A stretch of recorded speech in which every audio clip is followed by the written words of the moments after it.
Ladies and gentlemen, the nuclear reactor. That's right, homeboy. You detonate, pow, okay? Have that liquor float into that other liquor, and then you do the shot. You get what I'm going at, okay? That's why it's a nuclear reactor. It destroys your stomach. I'm kidding, it's good.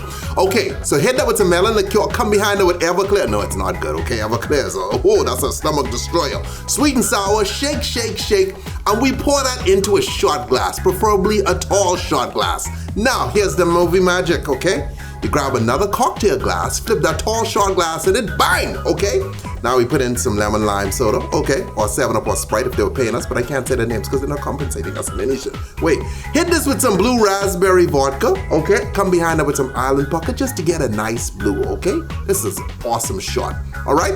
And then, well, and there you have it, okay? The nuclear reactor, you pop that plug, bow, slow-mo, you see that, huh? Tell you, Steven Spielberg filmed this. It's beautiful, okay? And then you do the shot. You get where I'm going? Try this out. It's a ton of fun. Okay, who's this handsome guy? Look at you. Ooh, you're being cute with the little hat. Ha! Stay tipsy, friends. Stay tipsy. I don't know what's going on in the end there.